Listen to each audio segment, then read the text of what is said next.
Hi hello నమస్తే. నా వీడియోని ఎవరన్నా గౌరవ ముఖ్యమంత్రి చంద్రబాబు నాయుడు గారికి పంపించండి. Honourable chief minister of Andhra Pradesh Nara Chandrababu Naidu గారికి మీకు ఎవరికైనా యాక్సెస్ ఉంటే please send my video to Chandrababu Naidu గారు. ఎందుకంటే ఒకవేళ నేను అదే చెప్తున్నాను. ఓకే, పాస్టర్ ప్రవీణ్ గారికి సంబంధించినటువంటి కేసులో మాత్రం రాజకీయ ఒత్తిడికి లొంగిపోయి ఒకవేళ కనుక కేసుని రాంగ్ డైరెక్షన్లో తీసుకొని పోయి ఒకవేళ కేసుని కనుక తప్పుదారి పట్టించి ఉంటే, ఇన్ కేస్ అలా పట్టించి ఉంటే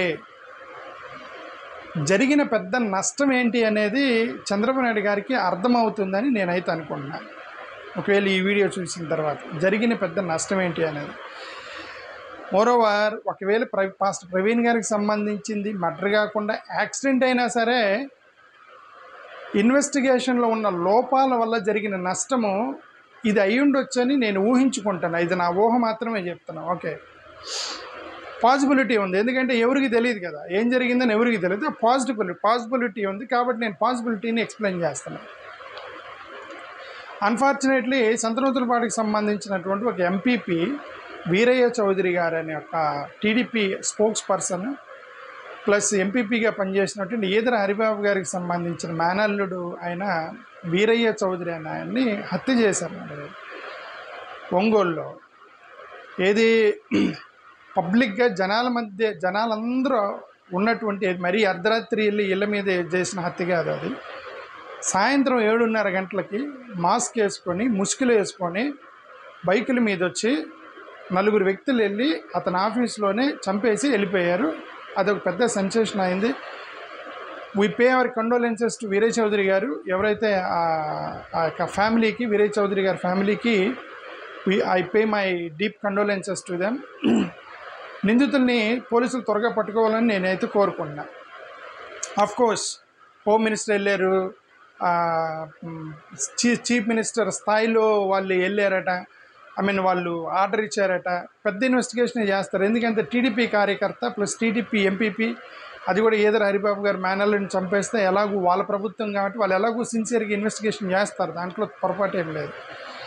కాకపోతే నేను ఏమనుకున్నానంటే ఆయన యొక్క హత్య ఎలా జరిగింది అని నేను చూస్తే నాకు ప్రవీణ్ గారికి సంబంధించిన కాంట్రవర్సీ గుర్తొచ్చింది. నేను పర్సనల్గా నా ఇమాజినేషన్ చెప్తున్నాను. ఈ కేసుకి సంబంధం లేదు. ఈ కేసు వేరు, ఆ కేసు వేరు. అది ఒక డైరెక్ట్గా మర్డర్ అయింది. ఇది యాక్సిడెంటా లేదా హత్య అనేటువంటి అనుమానాల మధ్య కొట్లాడుతూ ఉన్నారు. పోలీసులు యాక్సిడెంట్ అన్నారు, చాలామంది హత్య జరిగిందని చెప్పి అనుమానాలు వ్యక్తం చేశారు. నాతో సహా నేను అదే అనుమానం వ్యక్తం చేశాను. బట్ కాకపోతే ఏంటంటే investigation and fair investigation, convincing investigation యొక్క ఎవిడెన్సెస్ వాళ్ళు చూపించకపోవడం ద్వారా బాగా సోషల్ మీడియాలో చర్చ జరిగింది. సోషల్ మీడియాలో చర్చ జరగడం వల్ల అది చాలామంది చూశారంటే ఐ థింక్ ఇంక్లూడింగ్ కొంతమంది క్రిమినల్స్ కూడా చూసి ఉండొచ్చు. ఎందుకంటే ఇప్పుడు క్రిమినల్స్ వీళ్ళందరూ ఏం చేస్తుంటారంటే ఎలా క్రైమ్ చేయాలి అని వాళ్ళు బాగా స్టడీ చేస్తుంటారు. సోషల్ మీడియాలో, యూట్యూబ్లో అంతా బ్రౌజ్ చేస్తూ ఉంటారట, ఎలాగా క్రైమ్ చేసి తప్పించుకోవాలని చూస్తూ ఉంటారట. ఓకే, ఇప్పుడు పాస్టర్ ప్రవీణ్ గారికి సంబంధించినటువంటి చర్చ ఏదైతే వచ్చిందో ఆ సిమిలర్లో నాకు ఈ వీరయ్య చౌదరి గారి మర్డర్ జరిగింది అని వినగానే అది కొద్దిగా చూస్తే నాకు ఈ కేసు గుర్తొచ్చింది నాకు. ఎందుకంటే ఇక్కడ చూడండి, ఇవన్నీ కామన్గా నాకు అనిపించాయి. ఒకటి, మాస్క్, బైక్, నైట్ వచ్చారు, ఒక్కడే ఉన్నప్పుడు వేసేసారు, ఇన్ఫార్మరు లేకుండా అది జరగదు, హైవే మీద పారిపోయారని చెప్పేసి నేను ఆ కేసు చదివాను. ఏది వీరయ్య చౌదరి గారు. ఒకటి మాస్క్, పాస్టర్ ప్రవీణ్ గారికి సంబంధించి ఇదిగో మాస్క్ ఉండటం వల్ల, మాస్క్ పెట్టుకుని హెల్మెట్ పెట్టుకోవటం వల్ల ఆయన గుర్తుపట్టలేకపోయారు. ఆయన కాదు అని ఆయన కాదని ఈ చర్చ బాగా జరిగింది. కాబట్టి ఇది కాపీ క్యాట్ క్రైమ్ అని ఒక సైకాలజీ ఉంటుంది. కాపీ క్యాట్ క్రైమ్, క్రిమినల్స్ వీళ్ళు ఏం చేస్తారంటే రీసెంట్గా సెన్సేషనల్ జరిగినటువంటి కేసుని బాగా స్టడీ చేసి ఎలా నిందితులు తప్పించుకున్నారనే దాని మీద వాళ్ళు ప్లాన్గా వెళ్తారట. ఎప్పుడో పాత క్రైమ్లు చూడరు. ఎందుకంటే ఇప్పుడు టెక్నాలజీ పెరిగింది కాబట్టి రీసెంట్ క్రైమ్ ఏముంది, సెన్సేషనల్ క్రైమ్ ఏముంది, దాంట్లో పోలీసులు ఎలా ఇన్వెస్టిగేట్ చేశారు, ఎలా పట్టుకున్నారు, ఎలా నిందితులను పట్టుకుని, ఇవన్నీ బాగా స్టడీ చేస్తారు. నాకు తెలిసిన వరకు రీసెంట్గా ఆంధ్ర తెలంగాణలో అతి సెన్సేషనల్ కేసు దాని మీద సోషల్ మీడియాలో విపరీతంగా వీడియోలు సోషల్ మీడియాలో తిరిగింది పాస్టర్ ప్రవీణ్ గారికి సంబంధించిన కేసు. 100% ఈ యొక్క వీరయ్య చౌదరి గారిని చంపేసినటువంటి క్రిమినల్స్ ఎవరైతే ఉన్నారో వీళ్ళు పాస్టర్ ప్రవీణ్ గారికి సంబంధించిన ఎపిసోడ్ మొత్తం చూసి ఉండొచ్చని నేను ఊహించుకుంటున్నాను. జనరల్గా చూసి, ఎందుకంటే వాళ్ళు ఫాలో అవుతుంటారు క్రైమ్కి సంబంధించిన ఏదైనా సరే, క్రిమినల్స్ చేసేది అది. ఓకే, ఇప్పుడు పాస్టర్ ప్రవీణ్ గారికి సంబంధించి మాస్క్ పెట్టుకోవడం వల్ల గుర్తుపట్టలేకపోయాము అంటే ప్రజల్ని ఈయనే ప్రవీణ్ అని చెప్పి పోలీసులు చెప్పడం, ఆయన కాదని చెప్పి ఏదో మాయ చేశారని పోలీసులు ఏదో మాయ చేశారని ఒక కాంట్రవర్సీ నడిచింది. అంటే ఇప్పుడు క్రిమినల్కి అదే కాపీ క్యాట్ మైండ్ సెట్ అంటే ముసుగేసుకొని పోతే, మాస్క్ పెట్టుకొని హెల్మెట్లు పెట్టుకొని లేదంటే ముసుగేసుకొని పోతే కనబడరు, మనం దొరకము అనేటువంటి హింటే ఆ క్రిమినల్కి ఇచ్చి ఉంటారు. అందుకే వీళ్ళు ముసుగులు వేసుకొని వచ్చారని నా ఉద్దేశం. వీళ్ళు ముసుగులు వేసుకొని వచ్చారు, నలుగురు ముసుగు వేసుకొని వచ్చారు. అదే కనుక ప్రవీణ్ కేసులో నువ్వు హెల్మెట్ పెట్టుకున్నా సరే నీ కనుబొమ్మలను బట్టి కన్నులను బట్టి మేము ఊహా చిత్రాలు గీస్తాము, క్రిమినల్ని వదిలేది లేదని చెప్పి ఫెయిర్ అండ్ ట్రాన్స్పరెంట్గా ప్రవీణ్కి సంబంధించినటువంటి ఆ ఊహా చిత్రాలు గీసి ఇవన్నీ కూడా సాటిస్ఫాక్టరీ ఇన్వెస్టిగేషన్ చేసి ఉంటే, క్రైమ్ యాంగిల్ చేసి ఉంటే వీళ్ళు భయపడి ఉండేవాళ్ళు. అరే ముసుగేసుకున్నా సరే ఎక్కడో కంటిని బట్టో చెవుని బట్టో వాళ్ళు ఊహా చిత్రాలు గీస్తారు, మనల్ని పట్టుకుంటారు, బొమ్మలు కనుబొమ్మలు చెవు పుట్టుమచ్చలు మొత్తం కూడా చూస్తారు, పోలీసులతో జాగ్రత్తగా ఉండాలని క్రైమ్ దగ్గర ఉండేది. ఓకే, వీళ్ళు ముసుగేసుకొని వెళ్ళారని నా ఉద్దేశం. కాపీ క్యాట్ క్రైమ్ కనుక జరిగి ఉంటే, ప్రవీణ్ కేసును కనుక ఫాలో అయ్యి అనుకుని ఉంటే వాళ్ళకి ఇది ఒక డ్రివెన్ మోటివేషన్ అయ్యి ఉండేది. దేనికి? ముసుగేసుకొని పోయి చంపేస్తే మనం దొరకము అని. వీరయ్య చౌదరి గారికి సంబంధించి. రెండోది బైకులు వాడారు. ప్రవీణ్ గారికి సంబంధించింది బైక్లే కదా, కాంట్రవర్సీ మొత్తం బైక్ మీద పెద్ద చర్చ జరిగింది. ఓకే, వాళ్ళు నలుగురు వ్యక్తులు ముసుగేసుకొని బైక్ మీద వచ్చి చంపేసి వెళ్ళిపోయారంటే వాళ్ళ యొక్క ధైర్యం ఏంటి? ఆ బైకులు సిమిలర్ బైకులు ఉంటాయి, ఆ బైకులు వాడి ఈజీగా ఎక్కడైనా పడేయచ్చు, నెంబర్ ప్లేట్లు మార్చేయచ్చు అని చెప్పేసి వాళ్ళు అనుకున్నారేమో, బైకుల మీద వచ్చి చంపేశారని చెప్పి చూసి నేను ఆశ్చర్యపోయాను. తర్వాత నైట్ 7:30కి వెళ్ళారట ముసుగేసుకొని. నైట్ 7:30కి వాళ్ళు ట్రావెల్ చేస్తే సీసీటీవీ ఫుటేజ్లో ముఖం కనబడదు.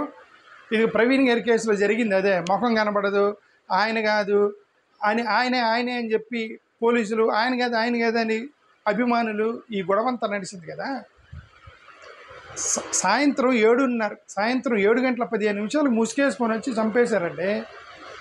ఇదంతా కనుక ఫెయిర్ అండ్ ట్రాన్స్పరెంట్గా, ఒకవేళ కనుక ఫెయిర్ అండ్ ట్రాన్స్పరెంట్గా ఇదిగోరాబాయ్ మీరు ముసుగేసుకున్నా సరే సీసీటీవీ కెమెరాలు ఉన్నాయి, చాలా మీరు ఎవడైనా సరే ఇట్టే పట్టేస్తారు పోలీసులు అనేటువంటి యొక్క ఆ భయం కనుక ప్రవీణ్ కేసులు సృష్టించి ఉంటే వీళ్ళు ఈ హత్య జరుగుండేది కాదని నేను అనుకుంటున్నా పర్సనల్గా.